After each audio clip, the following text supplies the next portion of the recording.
Yang paling utama adalah yang berangkat dari rumah atau Sultan Titi, mudah-mudahan di sini menjadi saya sendiri hilang dari bahagia gembira. Yang linu-linu sampai di sini sesuai bahagia. Pokoknya di sini itu dengan semuncul, sinor, ngomong, saya sering rapuh hadir di majelis ini. Karena mudah-mudahan majelis ini menjadi kendaraan kita nanti pada saat akhir hayat kita, khusnul khotimah, dan kemudian dikirim oleh Allah bersamai dengan malaikat ke surganya. Kita kemarin membahas tentang rujuk. Bulan balik pernikahan. Padahal nikah ini pun dilakoni mulai weekend. Sampai saya ini kadang-kadang pengen buat pasangannya bareng gitu. Tapi di mana lagi namanya kita beda orang dikumpulkan dalam satu tempat yang beda kepala, beda model pengajarannya, pendidikannya dan seterusnya dijadikan satu. Maka kita semuanya harus punya ilmu untuk menghadapi itu, sehingga kita semuanya terus belajar bagaimana caranya menjadi pasangan yang baik. Nggak begitu?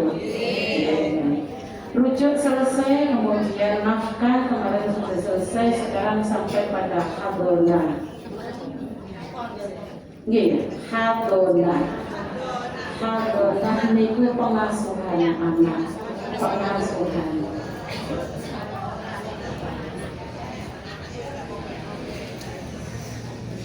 Sejuk tadi itu agak sempurna tuh.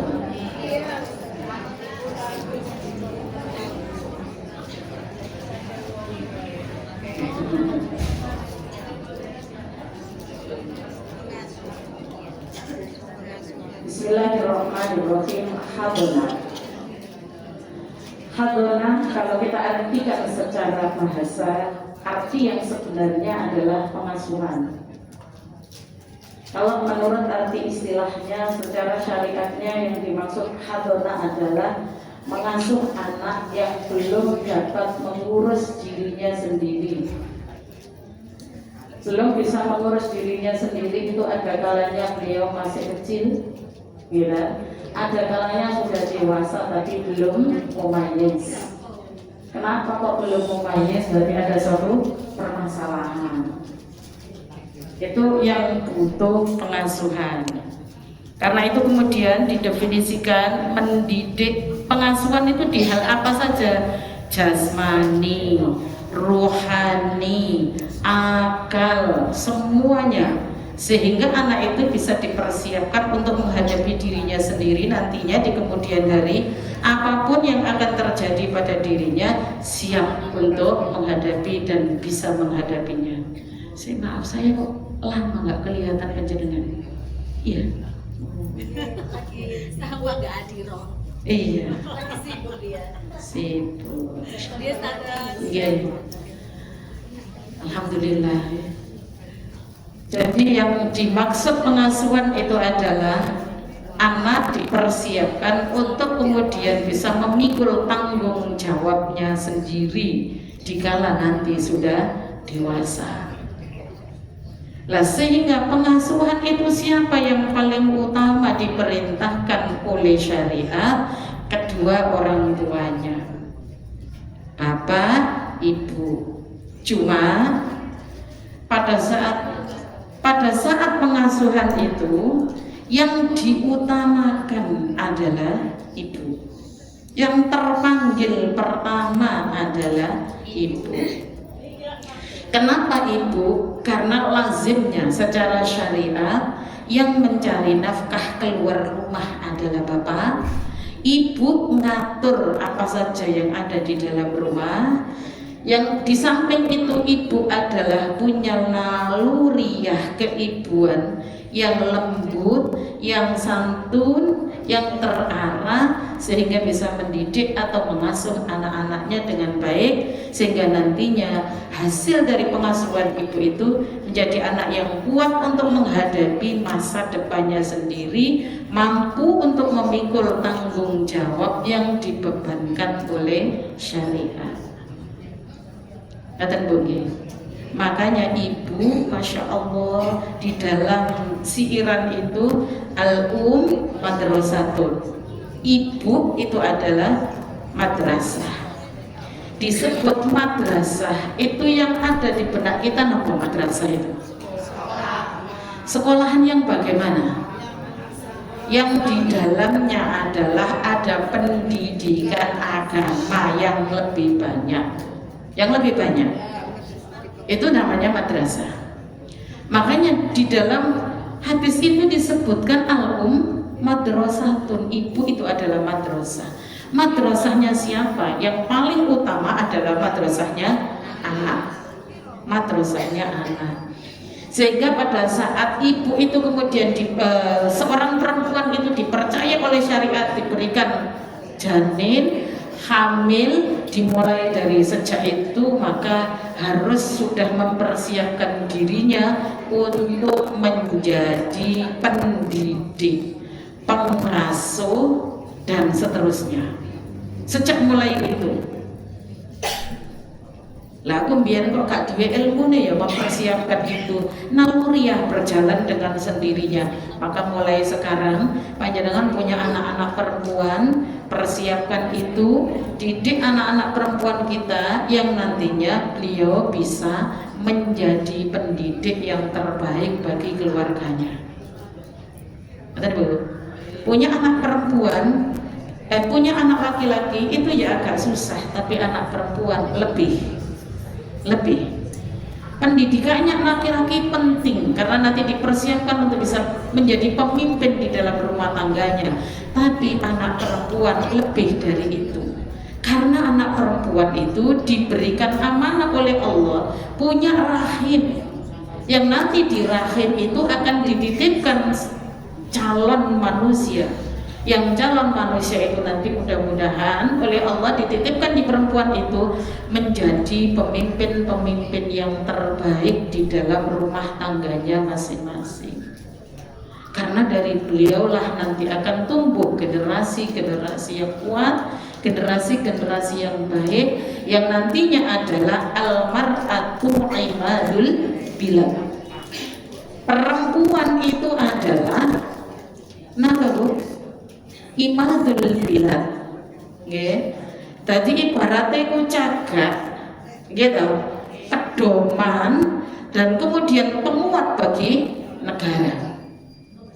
Perempuannya kuat, perempuannya bagus, perempuannya baik, maka baiklah negara itu. Karena negara itu adalah kumpulan dari manusia-manusia yang manusia-manusia itu tumbuh awalnya adalah dari rumah.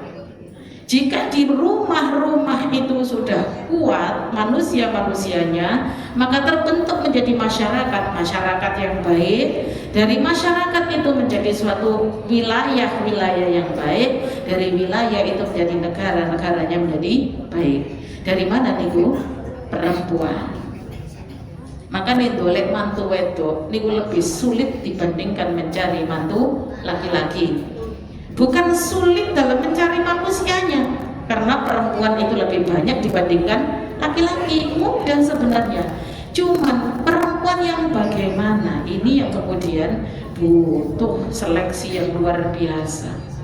Karena pada saat nantinya perempuan itu dititipi oleh Allah janin di dalam rahimnya. Kira-kira Ibu, kita semuanya ini yang jadi perempuan, sudahkah sekuat itu dan sudahkah sudah terdidik seperti itu? Insya Allah, mudah-mudahan. Maka upaya terus-menerus, tidak ada kata terlambat bagi kita untuk perbaikan diri. Selama ruh kita masih ada, maka tetap kewajiban dari Allah untuk kita mengadakan perbaikan diri itu tidak akan putus.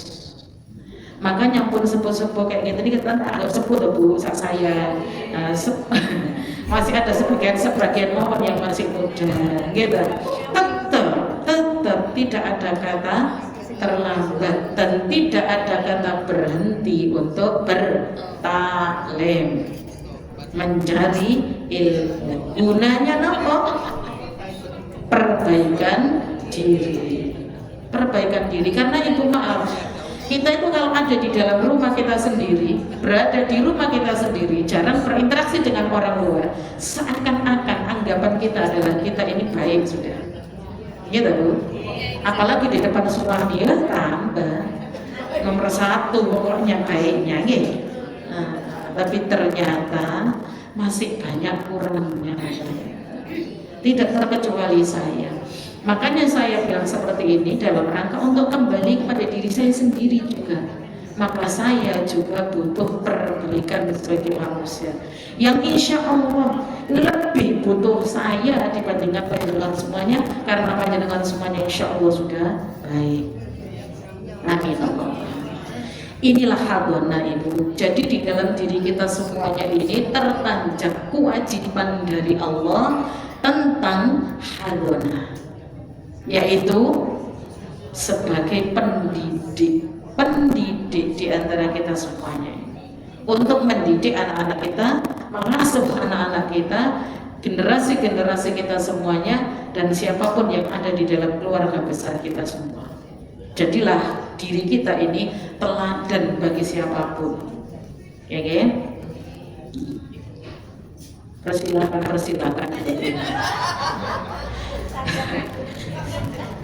Saya sudah tahu, makanya kalau ada yang ngeten-ngeten yang bisa difoto.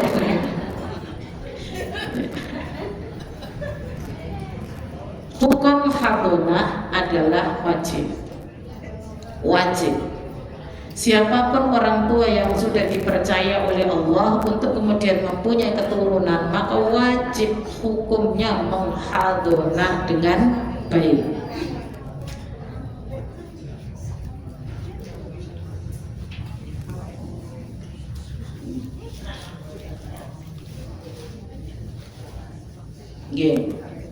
Monggo dipersiapkan dulu, duduknya dienak-enaknya dulu kita.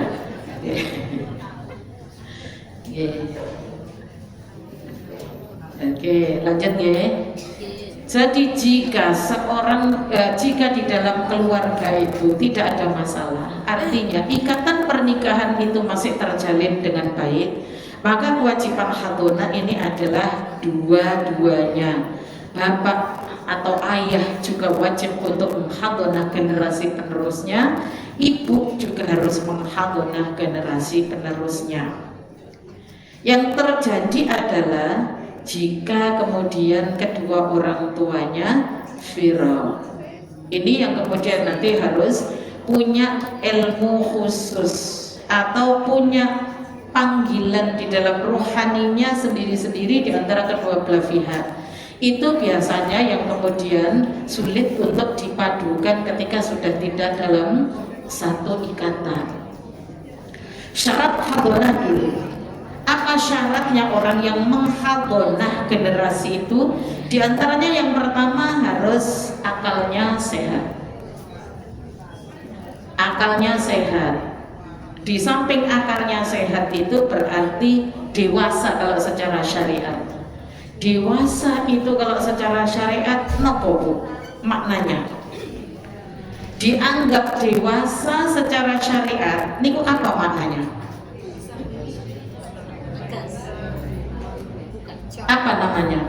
Secara syariatnya nopo? Dianggap dewasa secara syariat itu apa? Hah? Mukallaf bahasa syariatnya. Mukallaf ning nopo? Orang yang sudah kena beban hukum. Berarti itu dianggap sudah dewasa. Berarti kalau belum dewasa tapi bukan bayi, dia sudah tahu baik buruk untuk dirinya sendiri. Napa niku namanya? Mumayyiz. Maka mumayyiz itu belum dibebani untuk menghadonah. Yang menghadonah sinten? Dewasa secara syariat. Dewasa secara syariat. Karena itu dianggap dewasa itu kalau akalnya sehat, kemudian dia sudah baligh. Napa sih baligh itu?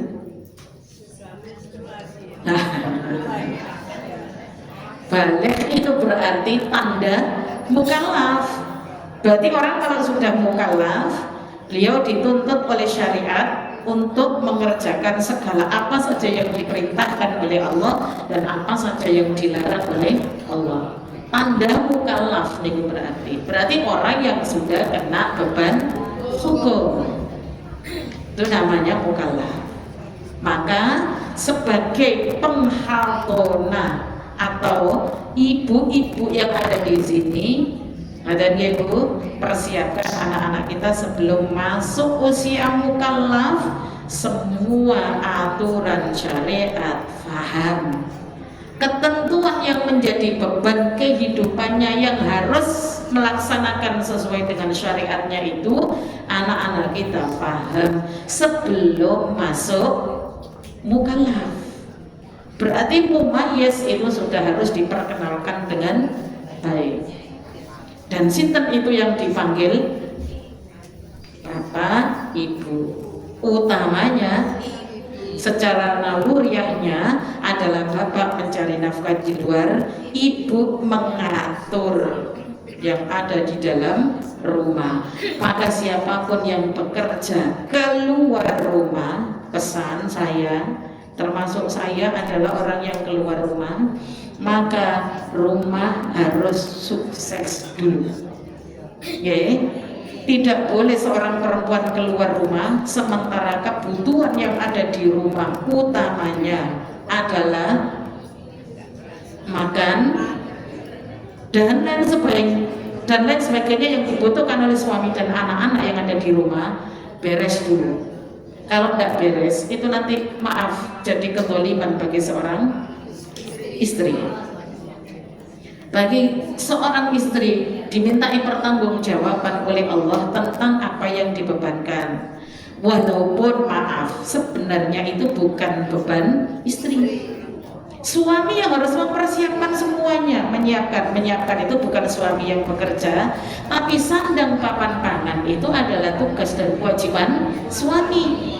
Ketika suami memerintahkan kepada istrinya, Bu, yang aku ingin makan ini, aku ingin makan ini, maka siapa yang harus mempersiapkan? Istri. Gitu. Maka ketika kita keluar rumah, di rumah harus sudah beres. Di rumah tidak ada nasi, di rumah nggak ada makanan. Pesannya ibu, nanti gojek ya. Ya, nanti gojek ya. Saya mau berangkat. Karena maaf, orang perempuan itu tidak dituntut untuk mencari nafkah. Yang dituntut untuk mencari nafkah adalah suami. Ketika seorang istri mencari nafkah, maka tugas utamanya tak boleh dilalaikan. Dan ini yang paling penting ini. Dan seorang istri jika bekerja di luar rumah mendapatkan hasil dari pekerjaannya, maka tidak boleh kemudian seorang istri itu menang sakar PD, mentang-mentang ini adalah uangku, uangmu mana? Sebagai nafkah saya mana? Kalau suami balik kemudian berkata kata suami, kamu keluar rumah, aku di rumah, siapa yang menyiapkan itu semuanya? Yang seharusnya menyiapkan atau yang melayani saya itu adalah kamu. Saat aku di rumah kamu tidak ada. Andai perempuan itu tidak diikhlaskan, tidak diberikan izin oleh suami untuk bekerja di luar rumah, maka nggak boleh. Dan hasil yang dihasilkan oleh istri itu tidak dianggap sesuatu yang barokah nantinya. Lah maka kalau sudah diizinkan suami bekerja keluar rumah, maka istri tidak boleh semena-mena di dalam rumah. Inilah kekurangannya kita. Kita sebagai seorang istri itu kekurangan kita di situ. Karena kita itu kalau sudah punya uang sendiri itu sok-sokan luar biasa. Sok-sokan luar biasa. Aku tidak butuh kamu. Lah ini yang bahaya, gitu. Oke. Yang berikutnya adalah mampu mendidik. Syaratnya hadonah adalah mampu mendidik. Mampu mendidik itu apa yang dimaksud? Dia pendidik itu dapat menjaga kehormatan dirinya. Orang yang ketika dia sendiri itu tidak bisa menjaga kehormatan dirinya, maka diberikan beban amanah untuk menghaldona, maka tidak akan berhasil nantinya. Karena menjaga dirinya sendiri mohon belum mampu, tidak bisa menjaga kehormatan dirinya, dan tidak bisa menjaga kehormatan dirinya ini penjabarannya luas sekali, lebar di diri kita semuanya nih, gitu loh. Masya Allah, perempuan itu pokoknya luar biasa, unik luar biasa, unik luar biasa. Dan ngaturnya nih kok agak-agak sulit, ngerti Bu? Ya, agak-agak sulit. Oh, kadang-kadang kita nih memang ngoten nih kok ya, disadari atau tidak, mesti ngoten, ya tahu. Maka yang dimaksud mampu untuk mendidik itu adalah orang itu tinggal bersama atau hadin adalah bersama orang yang kalau dia itu mempunyai penyakit menular umpamanya, maka disarankan tidak menghadona. Orang yang kemudian temperamen, maka disarankan tidak menghadona. Karena pendidikan itu akan mengalir dari orang yang mendidik, ya Bu, akan mengalir dari pendidik itu. Kalau pendidiknya kemudian marahan, temperamen, kalau ngomong niku keras, mesti nyentak, hasilnya mesti itu yang akan didapatkan. Hasilnya niku yang akan didapatkan. Lah maka saat kita marah itu biasa. Namanya manusia, kadang marah, kadang boten, kan biasa. Jika kok gak marah belum, was niku bisa. Itu harus luar biasa tempatnya. Lagi kala marah, maka orang yang pinter nahan amarah itulah orang yang hebat, dan itulah orang yang kemudian menghadonah generasi berikutnya, insya Allah akan berhasil dengan baik. Gitu. Hadon. Kemudian syarat berikutnya adalah amanah dan berbudi. Amanah itu tidak hanya kita dilihat orang. Amanah itu tidak hanya kita antar manusia, tapi amanah itu harus sudah ada di dalam ruh kita, bahwa apa saja yang dibebankan oleh syariat kepada kita itu adalah amanah Allah yang diberikan kepada kita. Dan kita memegang amanah yang sudah diberikan oleh Allah itu, jangan kemudian punya hati karena siapa-siapa. Karena kalau kita melaksanakan sesuatu itu hanya karena manusia, yang kita dapatkan akan kekecewaan. Maka lakukan semuanya itu karena Allah. Contoh Ibu, kita semuanya punya anak. Pada saat kita punya anak, kita lakukan pendidikan kepada anak kita dengan dalih nanti biar tua saya dirawat oleh anak saya. Tak kasih pendidikan yang terbaik, nanti biar saya kalau tua saya titipkan diri saya ke anak saya. Boleh Bu, ngaten niku? Boleh, tapi hati-hati. Gitu. Karena segala sesuatu kalau kita niatkan karena manusia, kekecewaan nanti yang akan kita dapat. Maka kita sebagai orang tua lakukan kewajiban kita yang dibebankan oleh syariat, bahwa kita harus mendidik anak-anak kita dengan baik, karena itu adalah tugas saya sebagai orang tua. Selebihnya pasrahkan ke Allah dengan hati ikhlas, ridho, pasrahkan ke Allah. Yang merubah hati anak kita nanti Allah, karena kita tidak bisa manusia merubah hatinya manusia, bukan sakit. Juga melakukan apa saja yang itu sudah dibebankan oleh syariat kepada kita, selebihnya pasrahkan ke Allah. Ini sebagai tugas dan tanggung jawab saya sebagai seorang tua, mendidiknya dengan baik, memberikan pendidikan dengan baik. Selebihnya ya Allah sudah saya titipkan kepada dengan anak-anak saya. Jaga ya Allah, jadikan dzurriyyah yang qurrata a'yun. Urusan nanti tua kita itu ternyata anak kita ada yang peduli dengan kita, alhamdulillah, berarti itu atas jeripaya kita dengan kita barengi keikhlasan. Tidak, maka kita pasrahkan diri kita ke Allah. Tidak ya Rabb, tidak diri saya, hanya Engkau yang mampu untuk melindungi. Gak usah ke manusia. Nanti kalau ke manusia itu akhirnya nanti kita jadi kecewa. Titip diri saya ya suamiku, mamanya, sampai kemudian pasrah total ke suami. Itu manusia suami. Maka pasrah total kita adalah kepada Allah,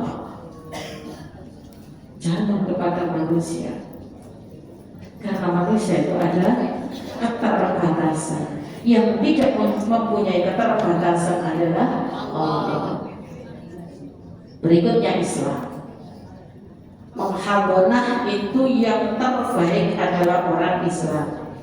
Ketika ada anak yang hilang umpamanya, ada orang yang hilang, anak yang hilang, yang menemukan ini, anak yang hilang itu apakah itu anak yang muslim atau non muslim? Tapi yang menemukan kemudian mendidiknya, mengasuhnya, itu yang diutamakan syaratnya adalah muslim, agar akidahnya terjaga.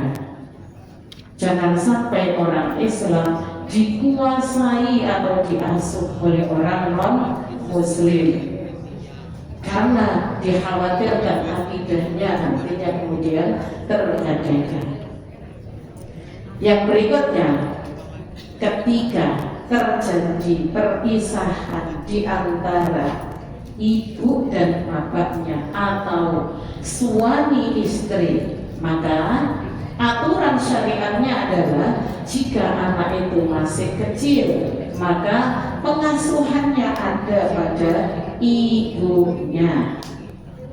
Syaratnya ibu belum nikah lagi dengan laki-laki yang ada hubungannya dengan anak kecil tadi.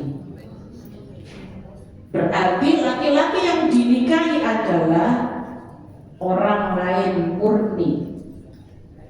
Maka jika yang dinikahi itu orang laki-laki lain murni, tidak ada hubungannya dengan anaknya, maka pengasuhannya berpindah dari ibu kepada ayahnya. Ayahnya yang asli.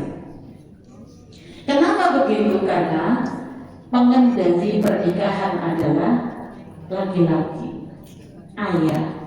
Lola ikut ibu tiri, padahal ibu tiri itu kejamnya melebihi ibu kota.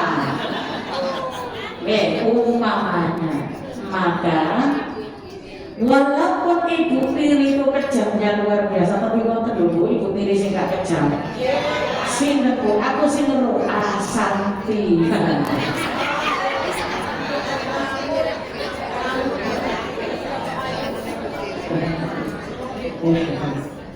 Oke, ya, jadi ketika ibu itu sudah nikah dengan laki-laki yang tidak ada hubungannya dengan anak kecil, anaknya itu, maka pengasuhannya berpindah kepada ayahnya. Karena ayah adalah pengendali pernikahan. Walaupun ibu tiri itu kejamnya luar biasa pada anaknya, ketika seorang ayah sudah bilang, kamu jika tidak sabar dengan anakku maka pilih terus atau berhenti sampai di sini. Cinta yang bisa berkutik karena pengendali pernikahan adalah suami.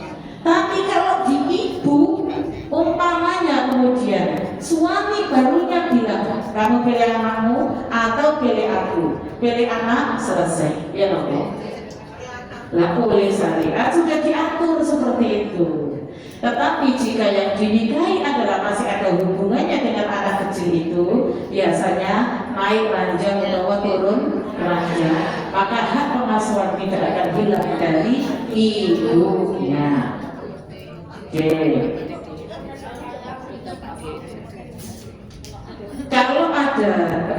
Kalau sudah nikah masing-masing itu tadi loh. Kalau sudah nikah masing-masing, ibu dan anak ini masih pada pengasuhan istilahnya, maka berpindah ke ayah biologisnya. Karena ayah ibunya menikah dengan laki-laki yang tidak ada hubungannya dengan anak kecil. Yang tidak ada hubungannya maka berpindah ke ayah biologisnya. Kalau masih ada hubungannya dengan anak kecil itu, maka tetap pengasuhan ada di ibunya. Karena itu bagaimanapun kalau masih ada hubungan, gitu, darah itu secara otomatis ikatan batinnya kan masih tetap. Umpamanya kakaknya kakaknya suami yang asli, yang bapak yang aslinya, atau adiknya bapak yang aslinya, bapak pindah turun ranjang tadi loh, ranjang itu tetap pengasuhannya ada pada ibunya ketika masih kecil. Saat ini kalau sudah mumayyiz, ya loh. Lah tak ngeten, di ibunya dipindahkan ke ayahnya. Ternyata ayah biologisnya. Ternyata di ayah biologisnya termasuk suami-suami yang takut. Masya Allah. Terjadi seperti itu. Maka kemana anak ini? Secara syariatnya turunnya adalah ke saudara perempuan ibunya, ke saudara perempuan ibunya, entah itu bibinya atau kemudian budenya. Itu aturannya seperti itu.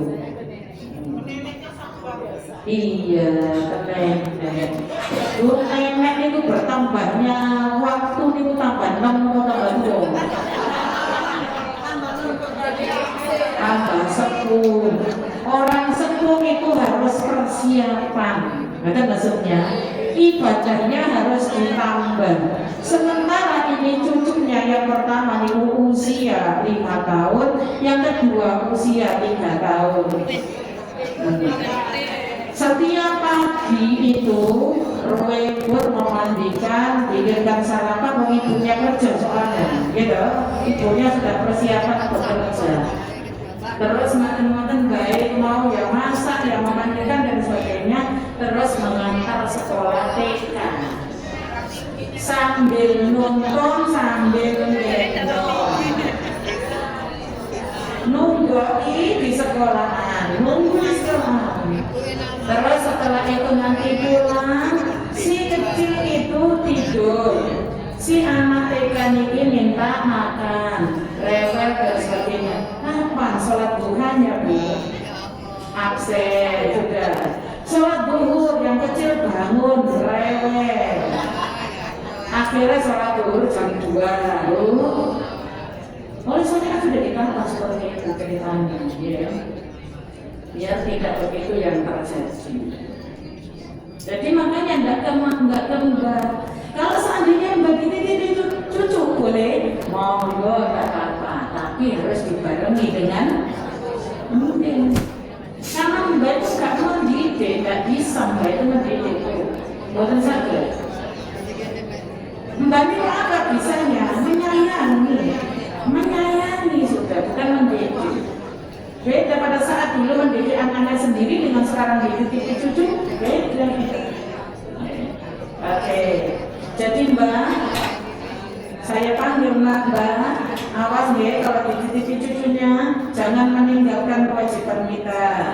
Oke, kesemahan ayo dilakukan semuanya, karena kita sudah waktunya untuk persiapan.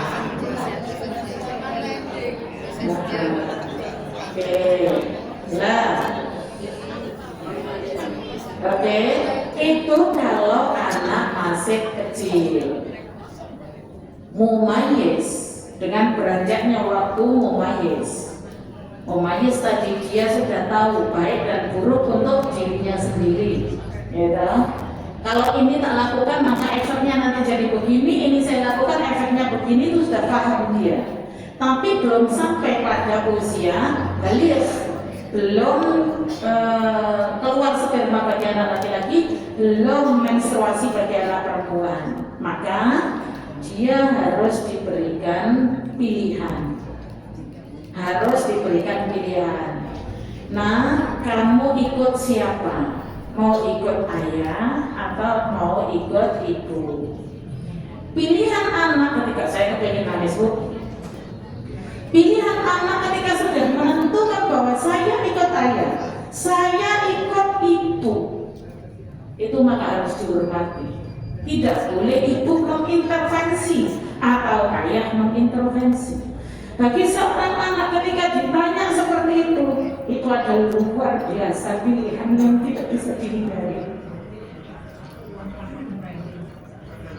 Efek dari perceraian itu luar biasa. Makanya Masya Allah, ayo menata keluarga kita masing-masing dengan yang terbaik, sehingga tidak sampai terjadi itu, karena efeknya itu mesti korbannya adalah anak korbannya.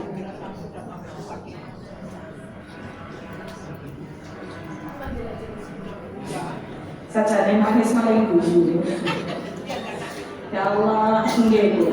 Jadi pada saat anak itu sudah diberikan pilihan seperti itu, kemudian memilih. Saya ini orang yang cengeng, Bu, nangisan, Bu. Dimaklumi, Bu. Ya Allah, bayangkan gitu loh, Bu.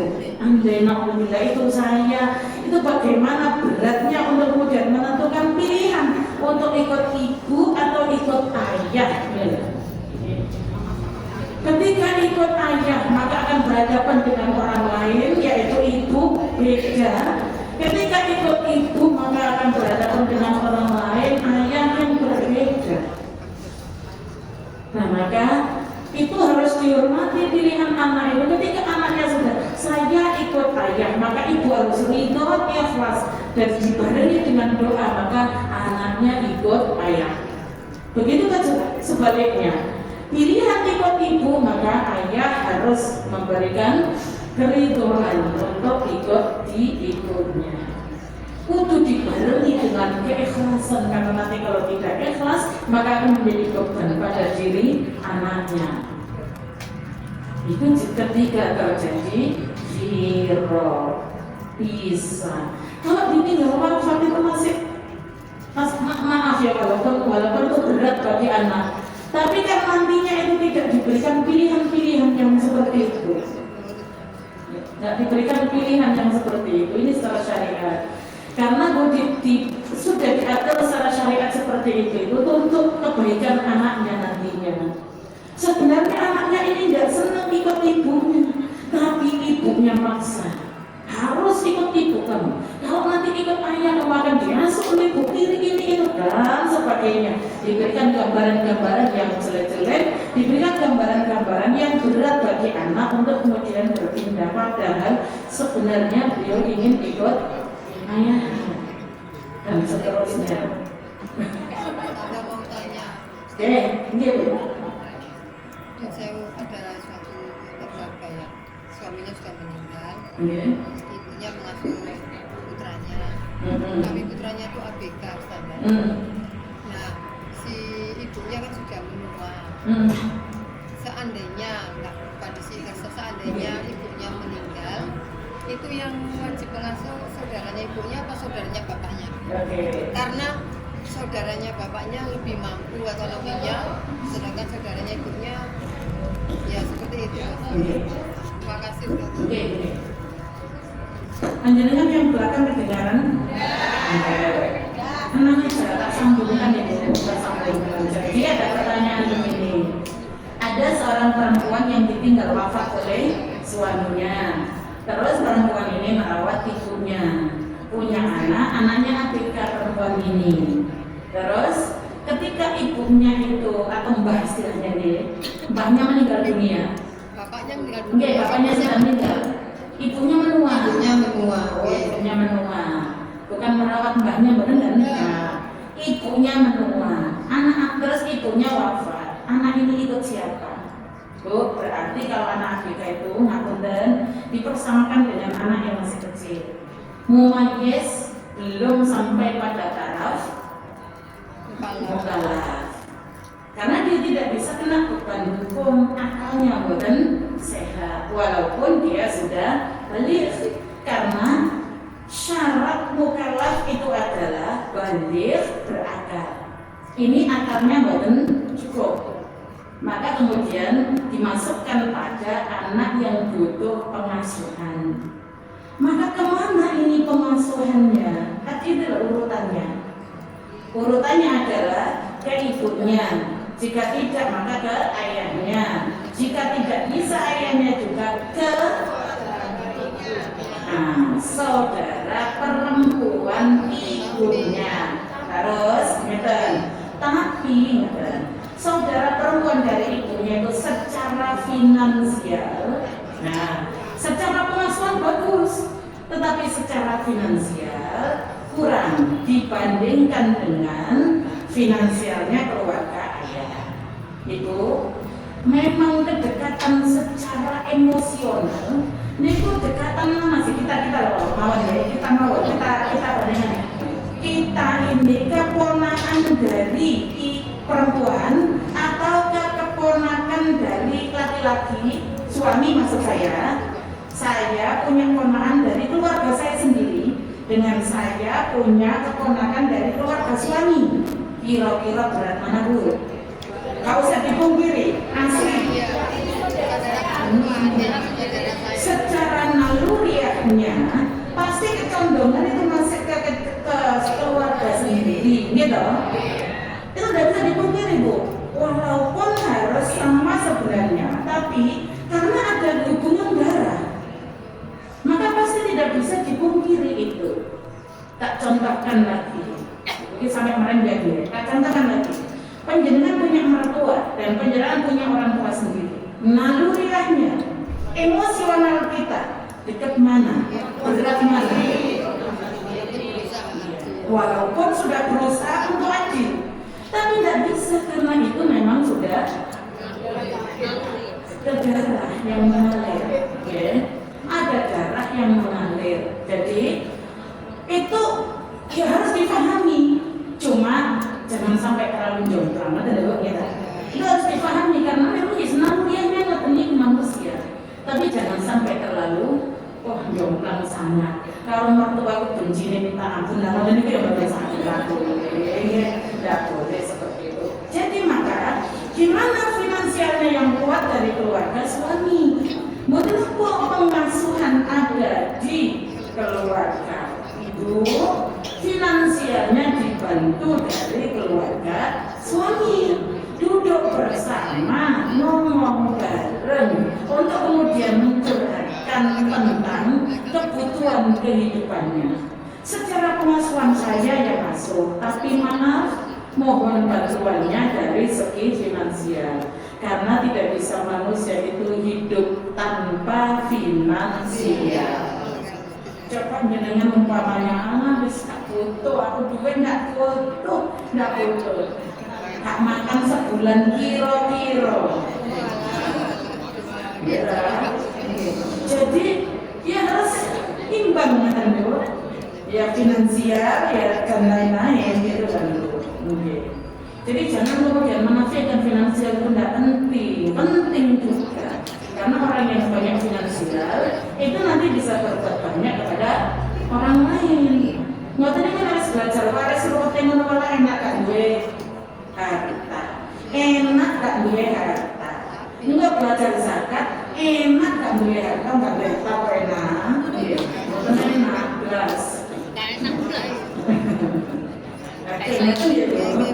Jadi karena pengasuhan mesti yang lebih berat adalah ke saudaranya ibu memang. Oke. Waktu hadona. Terjadi perbedaan pendapat di antara ulama tentang waktu hadona. Sampai kapan anak itu di hadona? Sampai anak bisa berdiri sendiri. Berdiri sendiri bagi siapa? Bagi anak laki-laki. Bagi anak perempuan sampai dengan beliau nikah. Karena bahasanya. Artinya pendidikan yang harus terus kita awasi, orang tua ini ngawasi anak kita adalah anak perempuan itu sampai dengan menikah. Tetapi bagi kita seorang anak, ketika kita sudah mampu secara finansial untuk berdiri sendiri, maka secara finansial jangan kemudian memberatkan orang tua. Sudah kita tanggung sendiri tentang kebutuhan hidup kita. Soalnya ada rumah hadis itu dipegang erat-erat oleh seorang anak perempuan bahwa anak perempuan adalah tanggung jawabnya orang tua. Ini saya punya pengalaman, ibunya sudah wafat tinggal ayahnya pensiunan, anaknya direktur perempuan itu, direktur. Loh itu uangnya disimpan rupa masih minta ayahnya terus karena ini masih tanggung jawab ayah selama saya belum nikah. Hadis itu iya begitu bunyinya, tapi kita sebagai anak yang baik maka harus meringankan beban orang lain.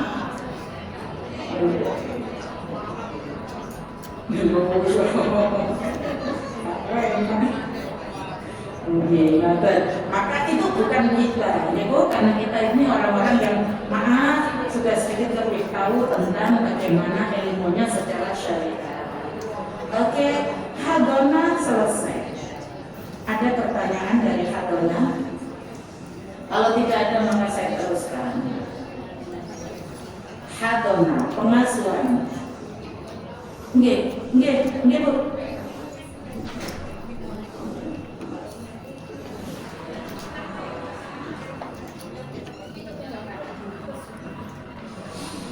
Assalamualaikum warahmatullahi wabarakatuh.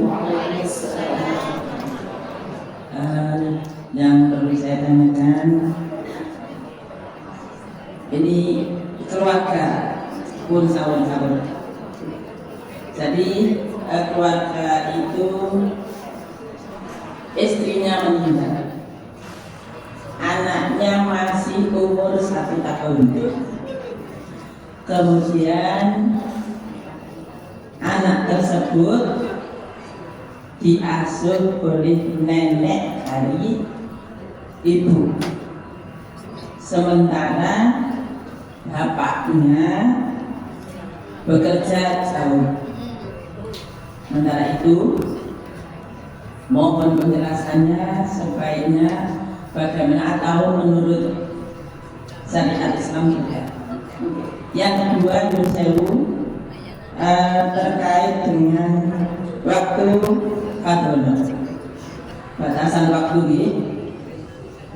Tadi disampaikan bahwa apabila sudah bisa mandiri sebaiknya sudah jangan sampai menggantungkan kepada orang tua seperti itu. Apakah ada batasan umur misalnya SD, SMP atau SMA?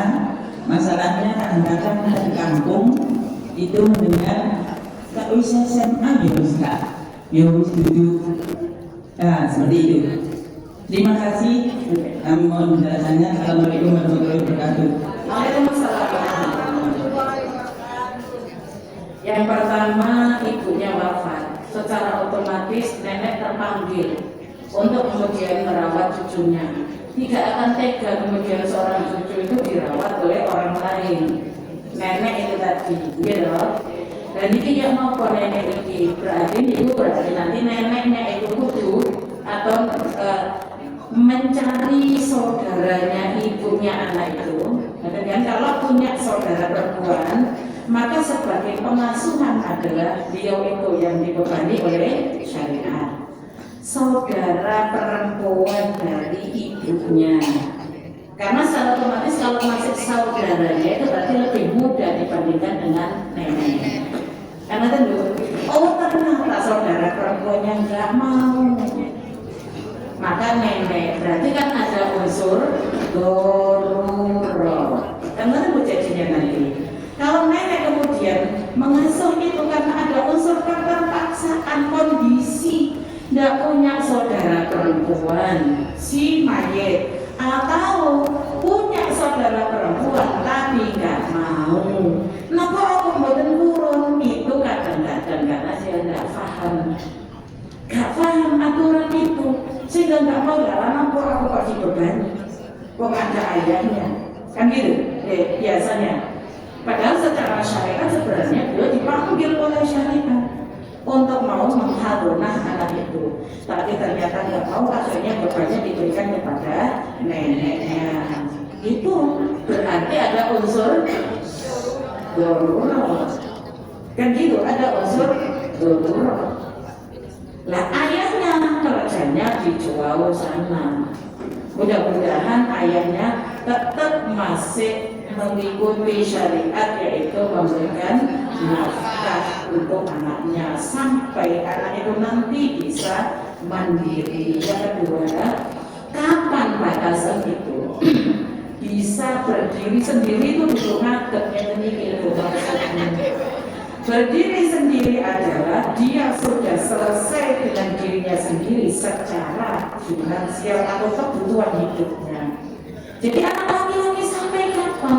Sampai dia sudah bisa berdiri sendiri. Artinya dia sudah bisa menghidupi dirinya sendiri. Maaf, di tengah-tengah masyarakat ada loh, wong wis SMA kok, itu biasanya dimasukkan kepada anak yatim. Anak yatim biasanya kalau sudah SMA terus orang-orang sudah nggak mau memberikan. Loh, kalau sudah SMA kok yatim? Saya loh yatim piatu.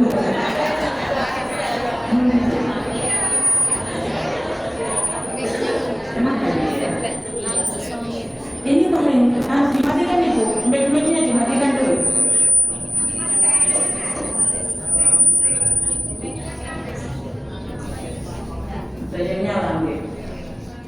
Jadi begitu dia perempuan sampai kapan? Sampai dia menikah. Itu tadi maksudnya pengasuhan orang tua memperhatikan anaknya yang perempuan itu sampai nanti sudah digantikan oleh orang lain, yaitu suaminya.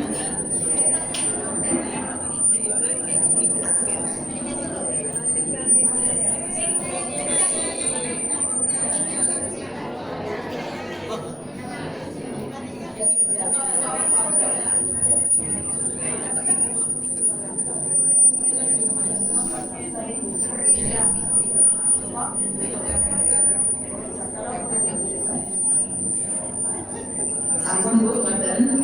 Nggih. Nggih.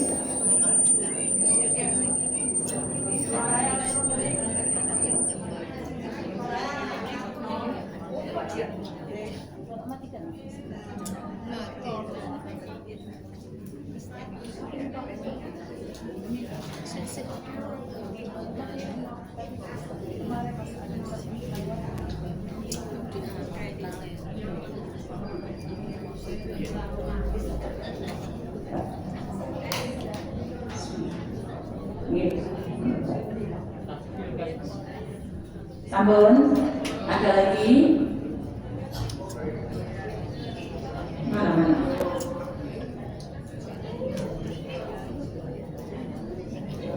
Assalamualaikum. Saya ini pengalaman di keluarga. Saya punya adik, lebih tepatnya adik angkat saudara sesusuan. Beliau ini menggulu suaminya. Sudah selesai, tapi yang saya bingung waktu itu, bagaimana cara mendidik anaknya ini nanti? Jadi waktu itu belum kenal dengan hadronan saya. Saya minta, bagaimana kalau saya bawa aja nih anak? Umurnya itu sama dengan anak saya paling kecil. Ya saya anggap anaknya kembar. Tapi pihak suaminya ngancam saya. Kalau nanti mau bertemu dengan anak ini, sampai harus izin dulu sama saya. Tapi setelah lama, ternyata bukan bapak ini yang mengasuh anak ini, tapi dari nenek dari pihak ayah.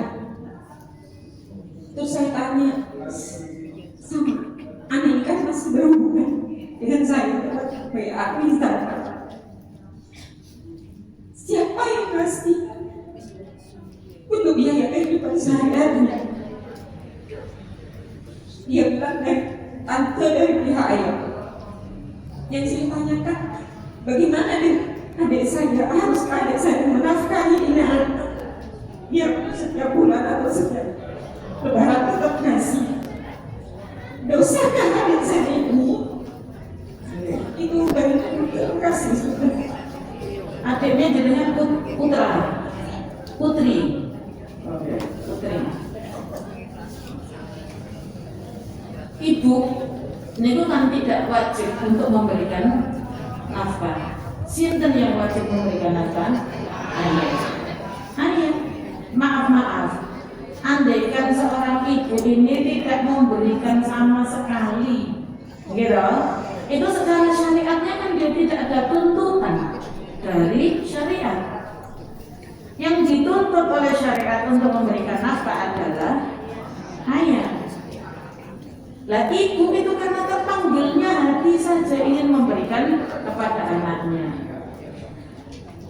Ngapunten ibu. Yang namanya perceraian itu kan mesti diawali dengan sesuatu yang tidak mengenakan gitu. Maksudnya gegeran pasti. Gitu, gegeran. Lah kalau sudah diawali dengan yang seperti itu maksudnya, sehingga kemudian sampai pada bisa, itu pasti korbannya anak itu tadi yang saya maksud.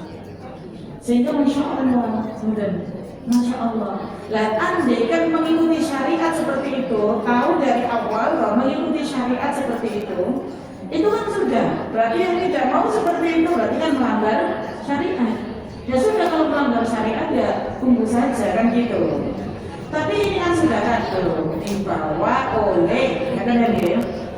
Jadi memang begitu, kalau anak ini masih kecil maka tanggung jawab ibu. Ibu tidak boleh diambil oleh ayahnya. Jadi itu tadi kan berarti ada unsur paksaan seperti itu. Maka ini nanti kan anaknya yang kasihan, anaknya yang jadi korban, diambil oleh ayahnya. Diambil oleh ayahnya bukan dipilih sendiri, tapi kemudian diberikan kepada keluarganya, dan diberikan kepada keluarganya ayahnya. Andai ibunya asli itu memberikan sesuatu kepada anaknya, boleh saja pemberian itu. Tapi andai tidak, karena beliau tidak dituntut oleh syariat untuk memberikan nafkah. Nah, ya apa secara pengasuhannya pengen sebenarnya ngasuh, tapi tidak diizinkan oleh ayahnya, diambil oleh ayahnya. Ya sudah. Pun kan tanggung jawabnya beliau. Itu kalau sudah dioyong bisa menarik tambahan kan gitu ya. Kasihan anaknya nanti. Jadi bulan-bulanan. Jadi ya sudah. Bahkan memilih nggih. Si kecil tadi sih. Kenapa? Untuk memilih belum bisa. Belum. Masih belum memayes. Memayes itu pun dimulai dari usia 7 tahun. 7 tahun itu memayes nanti. Dan di situ diberikan pilihan nanti. Oke. Selama ibunya belum nikah, menurut ibunya sama-sama. Oke? Sudah? No shoes. Belum kan? Belum kan? No shoes.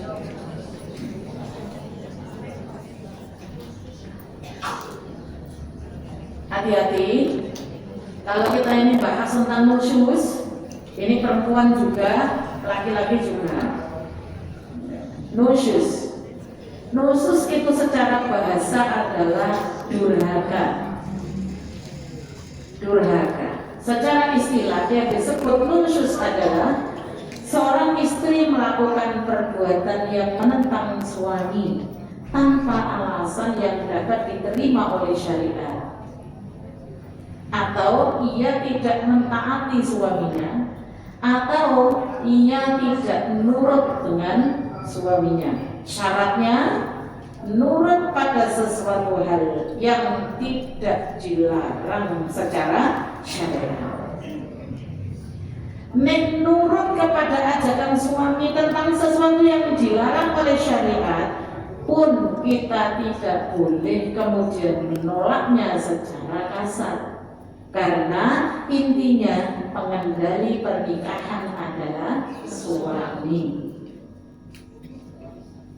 Ada pilihan-pilihan nantinya, ada cara-cara yang kalau seandainya suami mengajak kepada sesuatu yang dilarang secara syariat. Contohnya Bu, kamu tidak boleh berhijab. Kamu persilakan berhijab kalau kamu berkumpul dengan teman-temanmu. Tapi kalau dengan saya dengan komunitas saya, karena komunitas saya adalah orang-orang behave, maka kamu tidak boleh bersaudara. Itu berarti sesuatu yang melanggar syariat.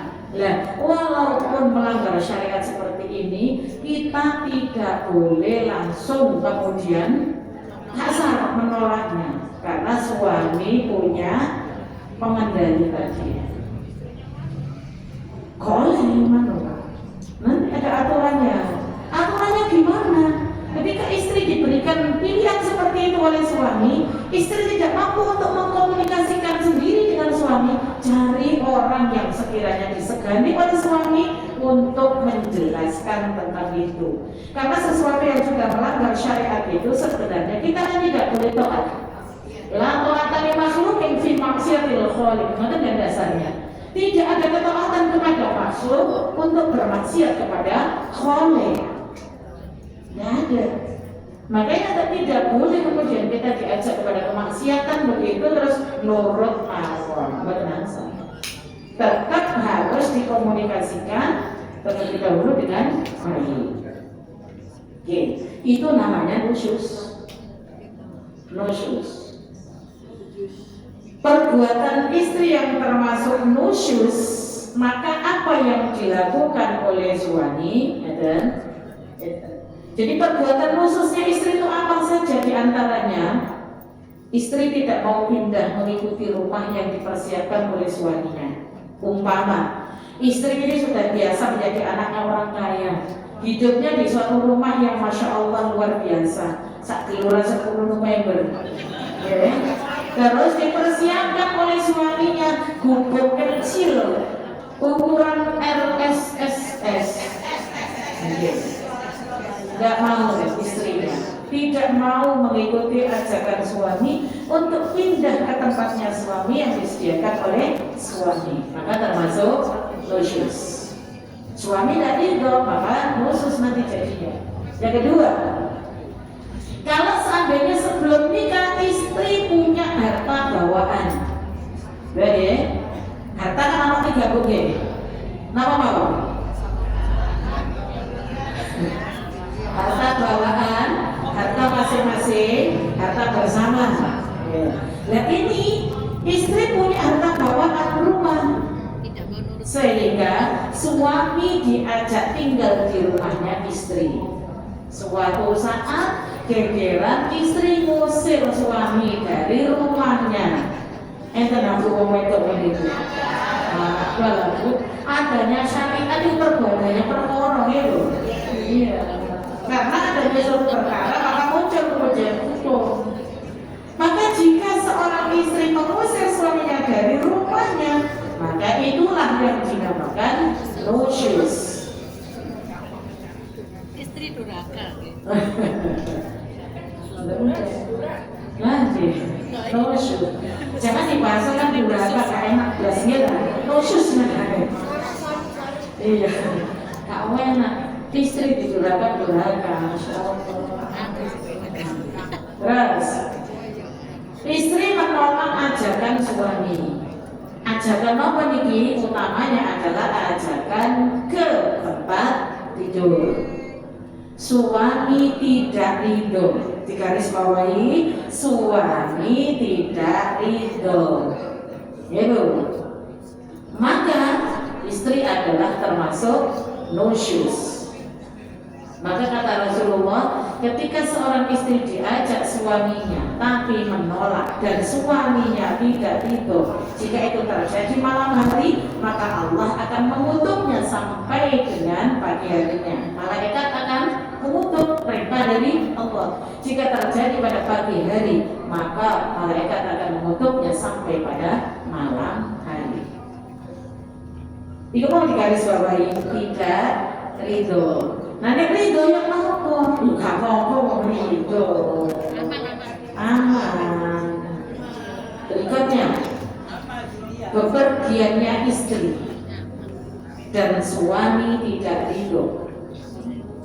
Istri pergi tanpa ada izin suami dan suami tidak ridho. Maaf, walaupun dengan bertaklim, suami tidak ridho, maka nusyus. Taklim itu bagus Bu. Taklim itu Masya Allah luar biasa. Makanya sampai kemudian mansalakatori kodiyaltamisu, siapa yang berjalan menuju jalannya ilmu, maka akan memudahkan jalan yang menuju surganya Allah. Tapi itu bagi perempuan harus ada izin suami.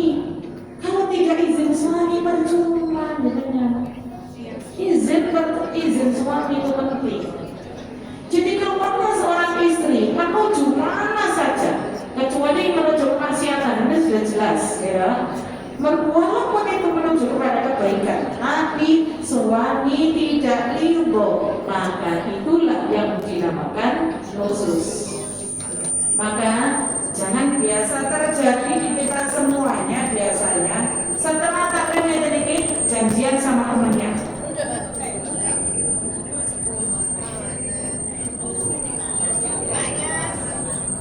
Janjian lagi sama temannya pergi.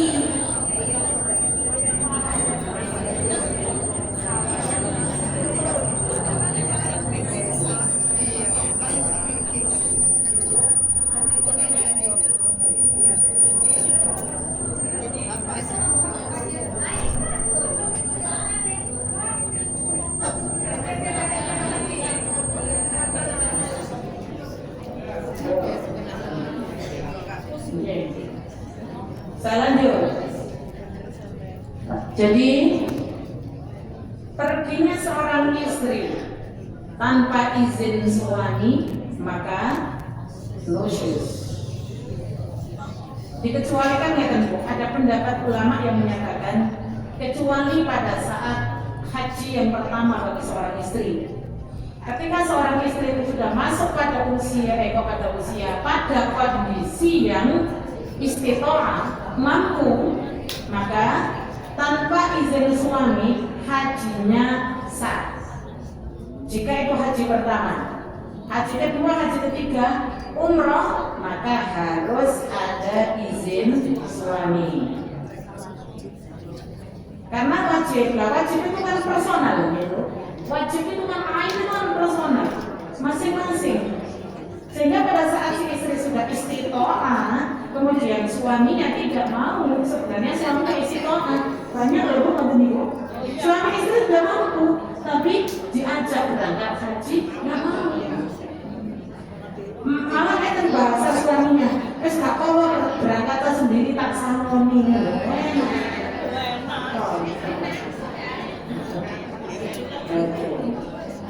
Maka jika tidak ada izin suami keluarnya istri itu, maka nusyuz. Maka Bu, umpama kita bertaklim, setelah taklim terjanjian sama temannya nanti ke sini ya, ke situ ya, ke sana ya, sampai pulangnya itu habis zuhur itu masih sampai di rumah tanpa izin suami terlebih dahulu. Jangan dibuat kebiasaan. Walaupun kita punya dalil, suami saya nggak kenapa kok, diem aja nggak masalah. Beliau ada di kantor, nggak ada di rumah. Tapi tetap kita harus ada izin. Naudzubillah, karena kepergian kita keluar rumah itu di tengah perjalanan tidak ada yang tahu apa yang terjadi. Ketika terjadi sesuatu, maka siapa yang bertanggung jawab? Suami. Jika istri itu ada sesuatu hal, maka yang bertanggung jawab adalah suami. Sementara tanpa izin suami, mau harus izin suami. Cuma tidak kemudian setiap saat kita harus izin, gitu. Ya aku mau nyapu ya di depan rumahnya. Ya aku mau gunakan ya, gitu. Karena tertentu yang itu sekiranya keluar dari jauh, maka harus ada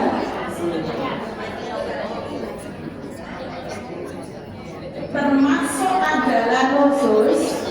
Perhatikan, termasuk adalah nusyuz seorang istri yang tidak baik kepada keluarganya suami.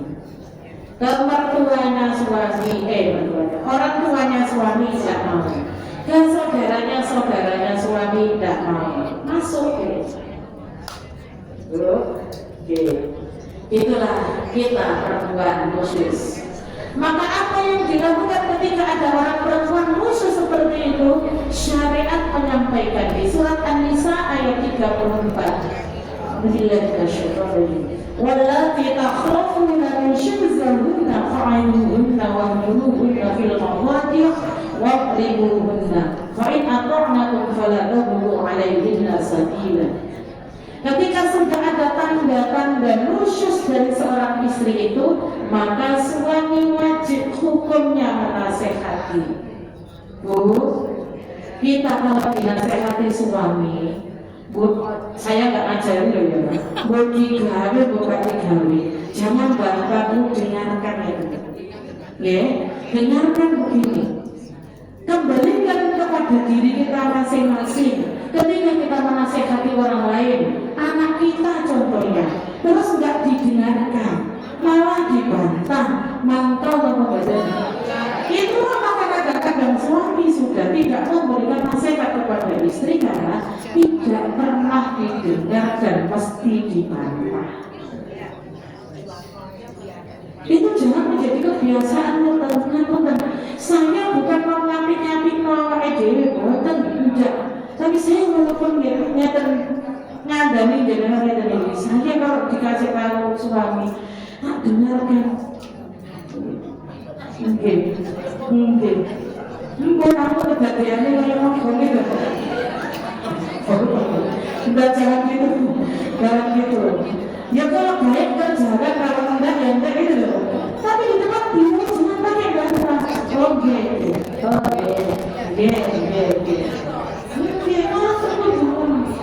Karena segala sesuatu harus kita kembalikan pada diri kita sendiri. Kalau kita menasehati itu dari kata, ya, tak didengarkan, ditinggal mainan di HP, masya Allah. Ya. Maka kalau kita dinasehati gitu. Nah ini ketika ada seorang istri yang sudah ada tanda-tanda nusyuz, maka suami sudah diberikan izin oleh syariat beri nasihat. Sudah dinasehati sepancet, ya, pancet, masih tetap nusyuznya. Jadi ini Bu, jangan diartikan yang sangat gimana gitu dalam khusus kita ini. Umpamanya adalah sudah dikasih tahu oleh suami, kalau tidak ada kepentingan yang sangat, kok ya jangan terlalu sering keluar. Begitu deh ya. Kan enak banget demikian ya. Kalau tidak ada kepentingan, kok jangan sering keluar. Nanti kalau butuh apa-apa sama saya aja. Mau tadi menang lagi semikir ya. Istri tadi yang dinasehati terus mikir, nek udah sampai sampai kuat, hatinya nih. Nek kalau udah sampai sampai kuat, enak udah sendiri. Akhirnya saya tetap, walaupun sudah dinasehati kayak begitu, tetap. Maka ketika sudah tampak bakatnya seperti itu, sudah dinasehati masih tetap bakatnya, maka pisahkan tidurnya. Jangan dibarengi tidur. Cari istrinya, alhamdulillah. Bukan asal sudah tak teruskan dulu ya. Jadi jangan ditemani tidur. Kak ditemani tidur itu baru mulai dulu. Kok ibaratnya itu adalah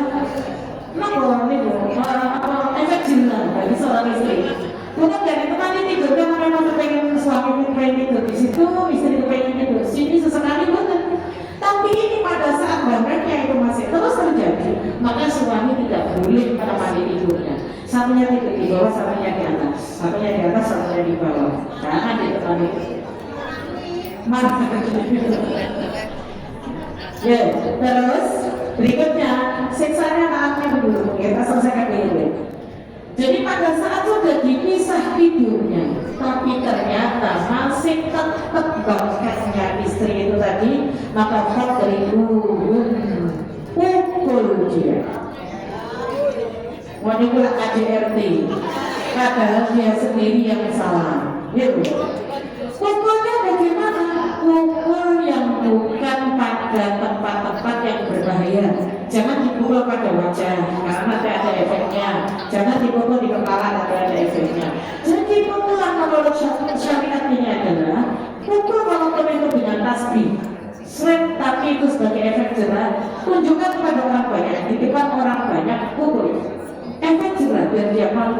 istrinya, biar malu.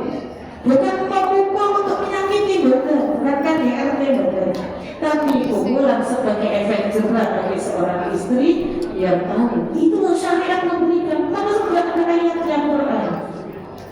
Walladzi takhafuna nusyuzahunna fa'iduhunna wajruhunna sampai pada wadribuhun. Pukul istri, pukul. Nah, seperti itu tuh kadang-kadang istri tidak terima, lapor ke orang tuanya, aku dipukul, padahal yang salah istri. Bagi semuanya itu salah loh, pokoknya gitu. Emaknya itu masya Allah, emak ini merdeka. Saya adalah Wonder Woman.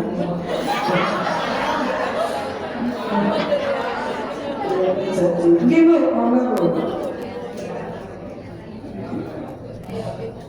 Assalamualaikum warahmatullahi wabarakatuh. Waalaikumsalam.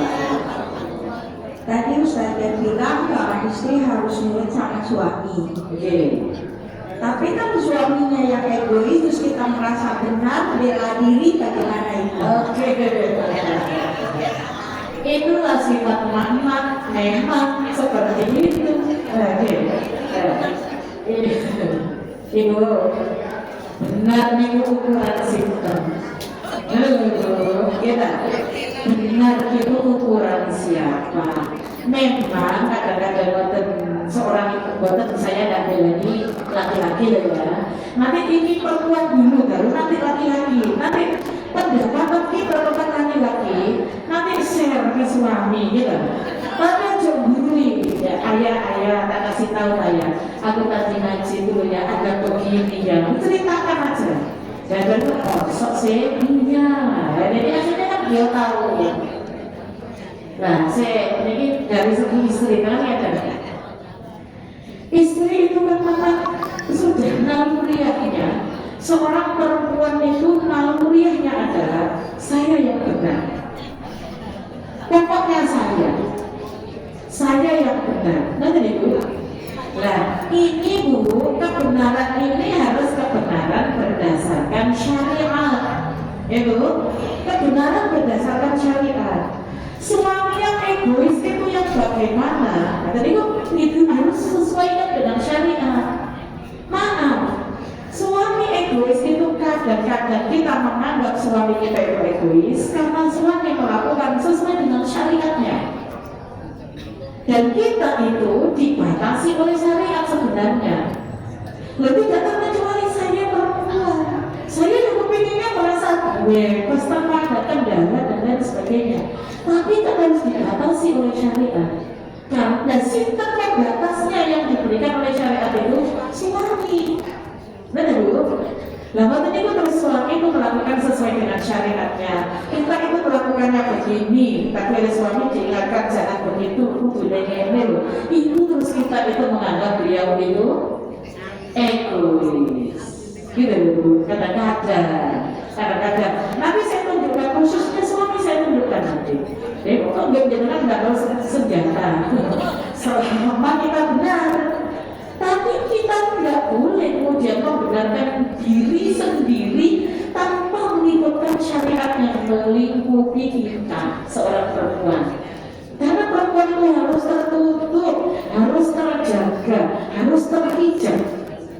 Itu loh, harus itu memang kita ini.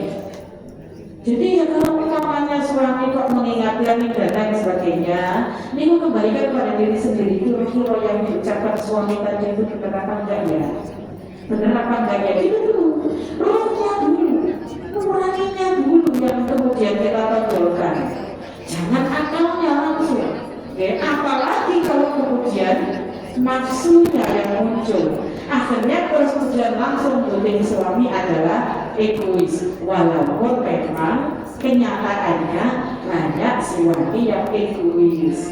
Di antaranya ada tentu kita secara syariat orang perempuan kemana saja keluar rumah itu maka harus ada izin suami. Terus kita punya pikiran kok enaknya saya harus terus izin suami. Ketika suami saya keluar rumah nggak pernah izin saya. egois dia, terusan. Ya, benar apa benar ini? Ya ada aturan suami harus izin istri ketika keluar rumah secara syariatnya. Lah apa? Akhlak saja, gitu. Akhlak saja. Jadi seorang suami keluar rumah akhlaknya, ya harus izin istri, biar istri itu tahu kemana keluarnya. Kalau ada orang yang mencari bisa jawab. Itu aja sebenarnya. Kalau syariatnya suami wajib kalau keluar rumah izin istri. Siapa lu mau terus?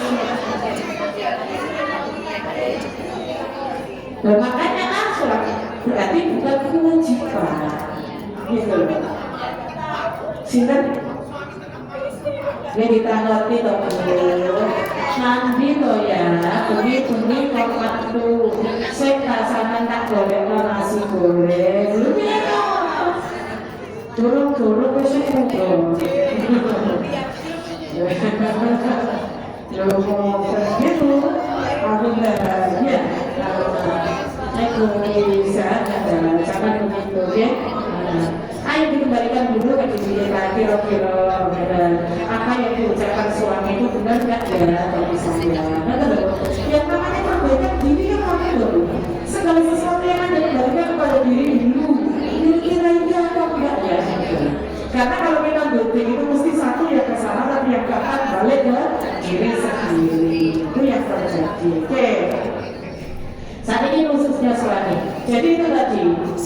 Ketika istri nusyus, maka itu yang harus dilakukan oleh suami. Andai istri nusyus, suami sudah melakukan rangkaian itu, tapi istri tidak terima, monggo. Dengan gitu, wong ini syariat.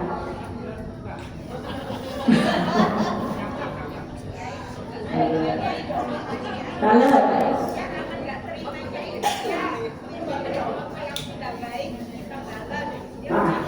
ayo, gini. Apakah kita taat pada suami itu menunggu ketika suami kita sudah jadi kiai?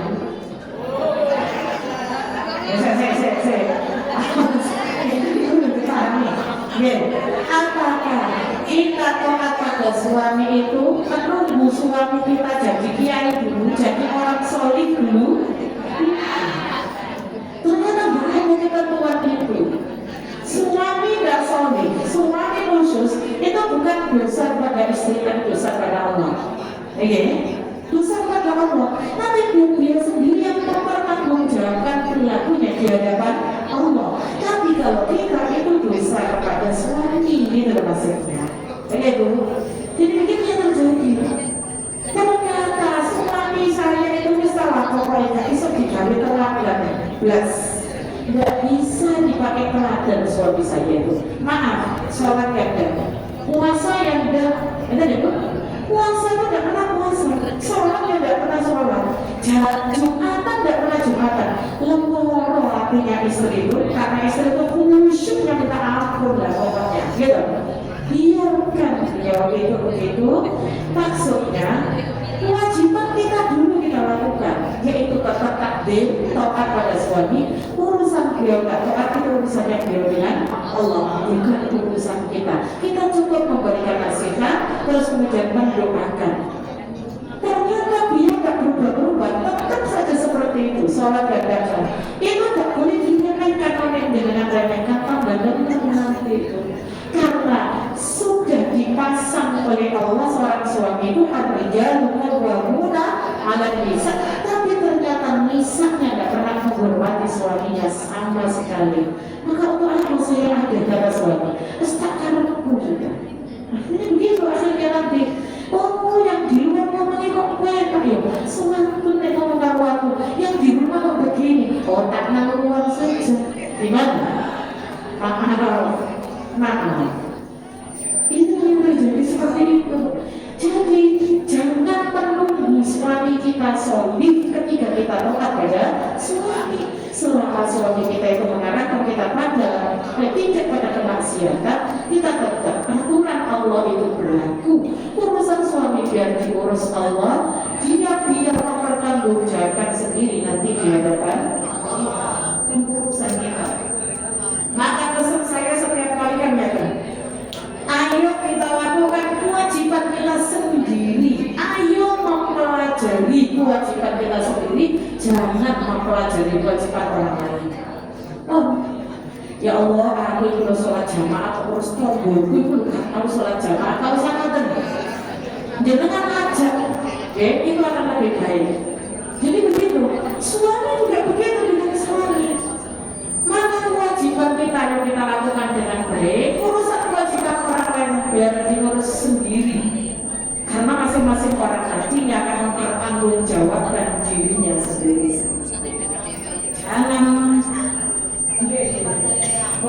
Jangan mempelajari kewajiban orang lain. Nanti kalau contoh ya Bu, kalau kita mempelajari kewajibannya suami, umpamanya suami terus kemudian maaf dimatikan Mbak, tidak? Satunya dimatikan Mbak. Ambil. Pakai mika.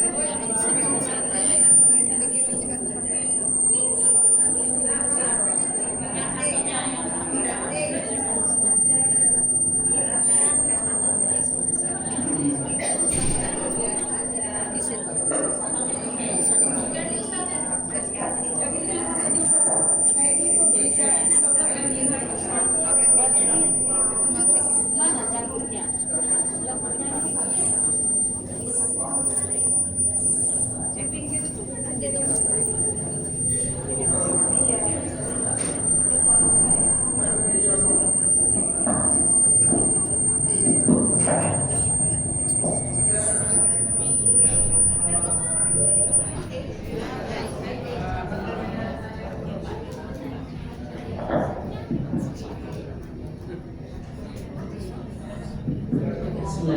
Ya. Jadi lagi-lagi saya sampaikan, ayo kita mempelajari kewajiban kita sendiri, jangan mempelajari kewajiban orang lain. Ya. Contoh diantaranya yang paling penting adalah kita dengan suami. Lakukan saja kewajiban kita kepada suami.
Oke itu, oke.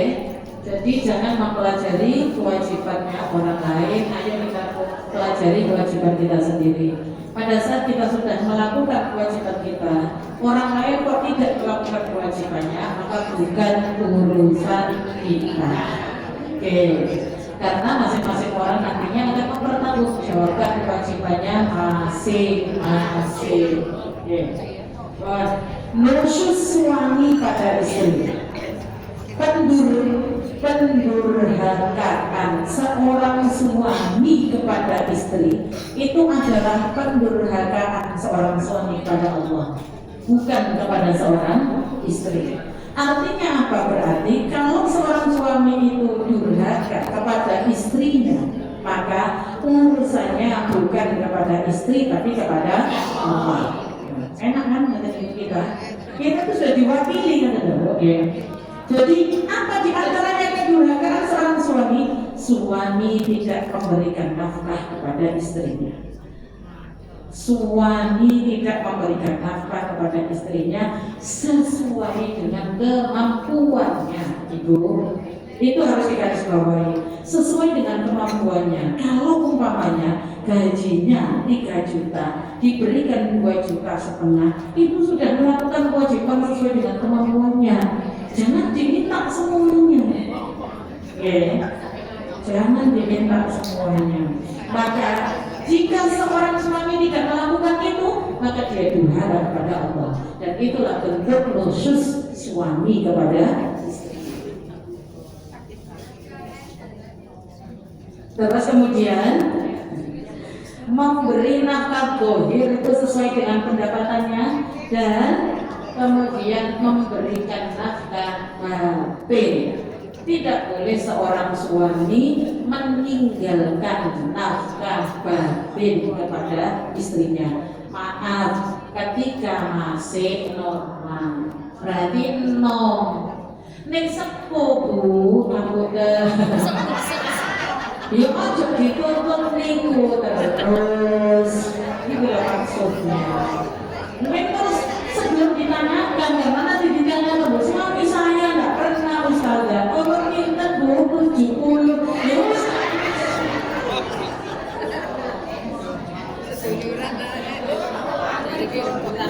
kemudian menyiapkan segala kebutuhan rumah tangga. Itu yang dibebani syariat adalah suami. Ketika suami mampu, suami punya tapi tidak menyiapkan kebutuhan rumah tangga, maka suami nusyuz kepada Allah. Pada Allah. Biar Allah yang urusi gitu loh.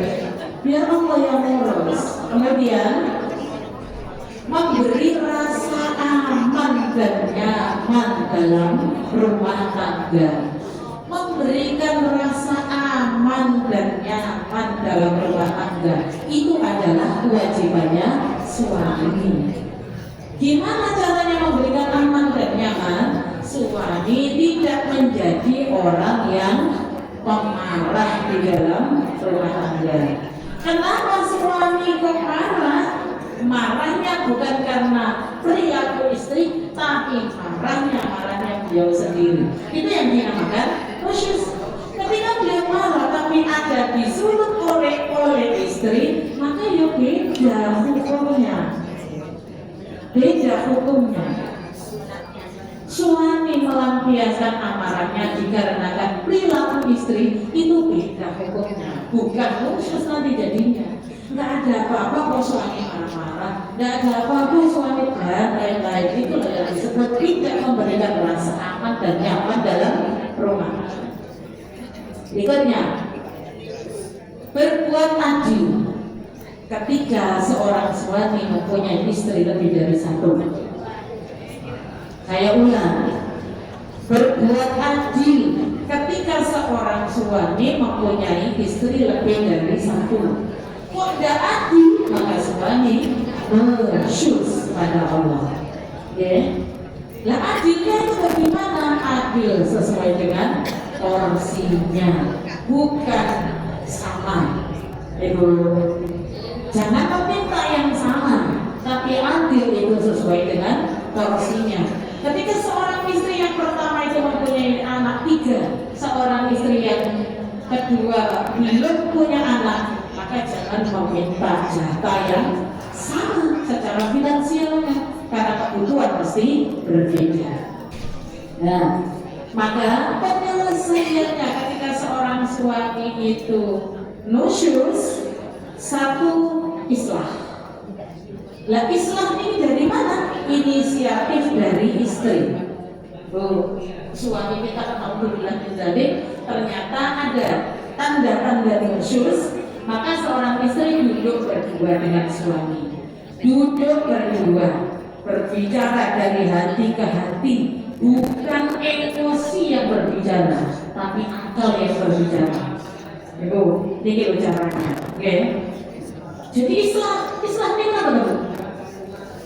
Islam ini apa? Damai, perdamaian. Jadi perdamaian. Ayah, aku kok pengen berbicara. Suamiku, aku pengen ngomong dengan panjenengan berdua. Nanti enak nih, karena ngopel ngomong. Ya. memati sidik lah terus ngomong apa yang terjadi pada suami, apa yang kemudian diinginkan oleh istri. Sudah islah seperti itu masih tetap saja, maka kemudian mediasi itu berarti dulu yang namanya mediasi mesti butuh orang lain yang memediasi. Karena sudah islah berdua tapi tidak bisa, maka kemudian mediasi. Mediasi antara suami dan istri, suami cari orang yang kemudian kalau seandainya suami yang nusus itu tadi, maka istri mencari orang yang sekiranya disegani oleh suami, yang umpamanya, makanya kita itu kan harus punya guru spiritual ya.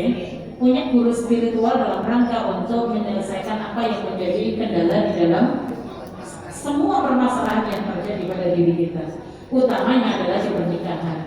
Suami ternyata punya guru spiritual, maka kita konsul ke guru spiritualnya dan minta tolong pada beliau untuk memediasi. Dimediasi, didamaikan di antara berdua. Ternyata masih tetap nususnya nggak berkurang, maka yang terakhir adalah permintaan fasakh dari istri kepada pengadilan. Fasakh. Ini dari suami apa namanya? Talak. Kalau dari istri, pengadilan. Fasakh. Jadi permintaan fasakh dari seorang istri kepada pengadilan. Segala sesuatu mau merujuk kepada pengadilan itu mesti ada jalannya dulu.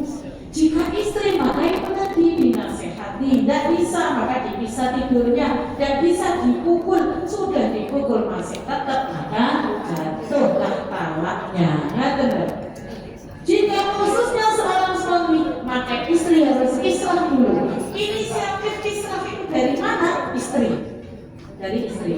Istri ngajak duduk bersama, ngajak kemudian ngomong bersama dari hati ke hati, terus kemudian bagaimana permintaannya seorang istri. Masih tetap maka apa yang dilakukan? Mediasi. Orang lain berarti yang melakukan. Nah kalau sudah masih tetap tidak bisa, maka itulah kemudian terakhir itu sudah. Jika itu masih bisa dilakukan hal-hal yang lain, maka jangan pasal.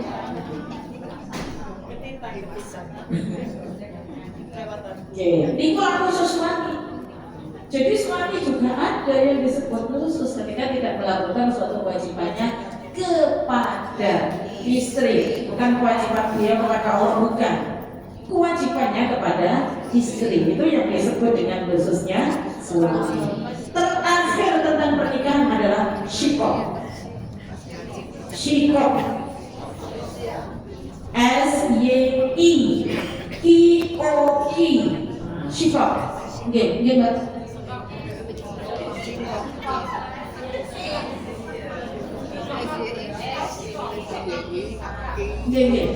Yang lain diam dulu ya, ngapunten. Yang lain diam dulu. Oke.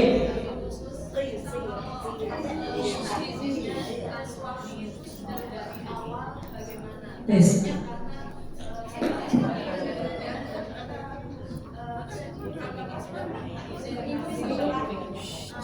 Tes.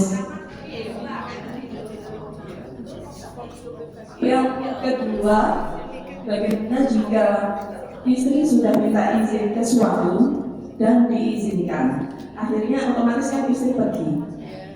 Setelah beberapa kali seperti itu, ternyata kepergian istri tadi itu juga menyebabkan masalah, anggaplah kadang diungkit-ungkit sama suami, dalam artian kamu kemarin sudah ini pergi, kamu kemarin pergi ini lagi gitu. Itu diungkit-ungkit. Bagaimana izinnya tersebut? Terima kasih. Yang pertama sudah izin dari acara pertama ke kedua. Jadi ingat itu. Kita izin itu bukan semua semua yang kita lakukan itu semuanya harus ada izin suami. Tidak kemudian setelah ya aku mau ke sini ke depannya aku izin, terus ya aku mau ke kamar mandi izin. Contoh jadi contoh ya. Terus kemudian ini izin nggak begitu dah. Ya izin itu bisa borongan. Utamanya kalau umpamanya suami tidak terus ada di rumah. Ayah, karena ayah jauh dari aku, maka segala sesuatu apa saja kebutuhan di rumah itu adalah saya yang harus menghandle. Maka izinkan jika saya bisa karuan kurang maring, ya kan?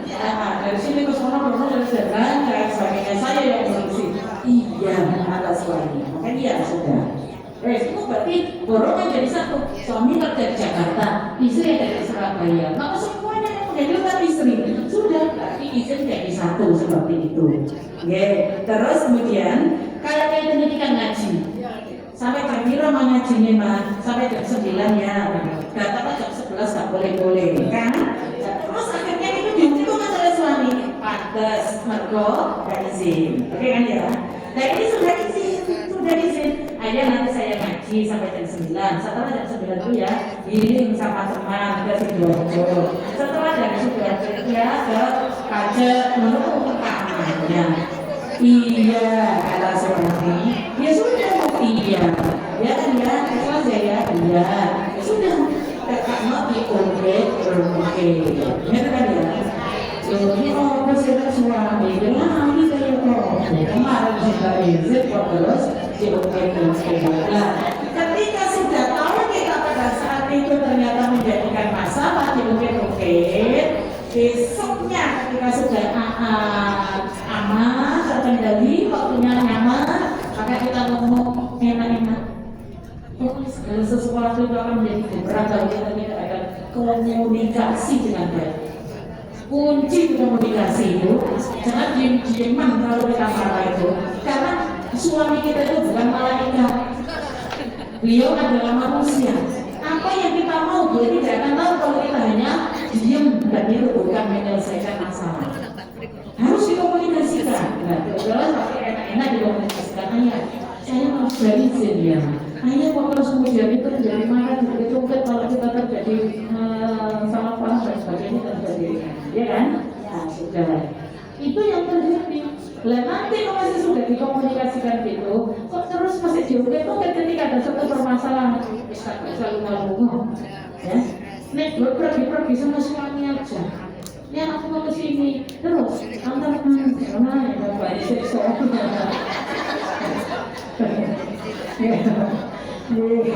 Kamu dah. Terus saya gimana dia mana? Ya itu tadi sudah. Oke. Ayo sikap. Terakhir sikap. Sikap itu kalau nusus itu kan pembangkangan di antara salah satu pihak. Nususnya istri berarti istri yang bangkang, nususnya suami berarti suami yang bangkang. Kalau sikap ini ngeten Bu, permasalahan ini dua orang ini bermasalah dua-duanya. Jadi dari dua orang ini memang suami iya, istri iya, sehingga pertengkaran terus terjadi. Maka itu di dalam Al-Qur'annya di sikap itu apa kita ini harus bagaimana? Wa in khiftum shiqaqa bainihima fab'athu hakaman min ahli wa hakaman min ahliha. Kalau terjadi sikap seperti itu, gegeran terus dua-duanya. Permasalahan itu dari dua-duanya, bukan dari salah satunya. Maka Al-Quran memberikan jalan harus mengangkat juru hakam, juru damai. Mungkin lebih sedikit, tak apa dia tak selesaikan dulu. Jadi mengangkat juru damai. Satu juru damai dari pihak istri, satu juru damai dari pihak suami untuk mengatur dua orang yang bermasalah ini. Itu namanya syikok. Jadi di Al-Qur'an surat An-Nisa ayat 35 di situ disebutkan, jika kamu khawatir ada persengketaan antara keduanya, maka utuslah seorang hakam dari keluarga laki-laki dan utuslah seorang hakam dari keluarga perempuan. Itulah namanya syikok. Penyebabnya apa di antaranya? Ketidaktaatan salah satu pihak sehingga menjadi pihak yang lain itu tadi menjadi masalah. Kemudian perbuatan zalim dari satu pihak menjadi satu pihak yang bermasalah, atau pertengkaran yang tidak dapat diatasi dari keduanya. Nah, percepat soalnya takut waktunya game. Jadi terjadi pertengkaran di antara keduanya yang tidak bisa selesai. Tukaran terus ngomong, ya kan? Gegeran terus kalau di rumah. Maka solusinya adalah harus mengangkat dua hakam. Satu hakam dari pihak suami, satu hakam dari pihak istri. Jangan orang tuanya. Kalau orang tua, siapapun orang tua, pasti kecenderungan adalah kepada anaknya sendiri. Gitu. Dari anaknya sendiri kalau orang tua jelas gitu. Salah atau tidak tanpa melihat itu kalau orang tua. Yang penting pokoknya anak saya gitu. Nah, jadi penyelesaiannya itu harus diutus dua orang hakam itu tadi. Kalau tidak diutus dua orang hakam, maka tidak bisa seperti itu. Jadi maka perbedaan antara nusyus dengan sikop. Kalau nusyus itu pembangkangan dari salah satu pihak, gitu. Pembangkangan dari salah satu pihak. Kalau sikop itu perselisihan yang menimbulkan konflik pada kedua-duanya. Perselisihan yang kemudian menimbulkan kontribusi konflik dua-duanya, bukan salah satu di antaranya. Maka apa fokusnya sikap itu? Pada saat orang itu mengangkat hakam, juru damai dari keduanya, bukan kemudian untuk mengadili salah satu pihak. Karena fokusnya sikap itu beda dengan fokusnya nusyus. Fokusnya sikap adalah bagaimana pernikahan ini terus berlangsung dengan damai. Itu sikap. Fokusnya adalah bagaimana pernikahan ini terus bisa berlangsung dengan damai. Sehingga juru hakam dari yang satu dengan juru hakam dari yang lain bukan membahas apa yang dilakukan kesalahan dari masing-masing, tapi yang dibahas adalah bagaimana pernikahan ini terus berlanjut dengan salah satu atau kedua-duanya harus sama-sama introspeksi diri. Itu fokus dari syikop terakhir di pernikahan. Segitu panjangnya nih Bu, permasalahan pernikahan. Berapa pertemuan kita bahas pernikahan, nggak selesai. Padahal kenapa kok begitu? Karena ibadah terpanjang adalah, maka ilmu terpanjang harus ilmu. Ibadah terpanjang boleh panjang umur dua-duanya. 85 berdua. Ya Allah, kami jadi penonton melarang matiku, jadi dulu ingat tentang Allah. Jadi ibadah terpanjang. Mudah-mudahan ibadah terpanjang kita ini dijaga Allah. Kita dijadikan Allah orang-orang yang paham tentang agama, paham tentang ilmunya pernikahan, dan diberikan kemampuan oleh Allah mau kita menjalankan sesuai dengan syariatnya. Amin. Allahumma amin.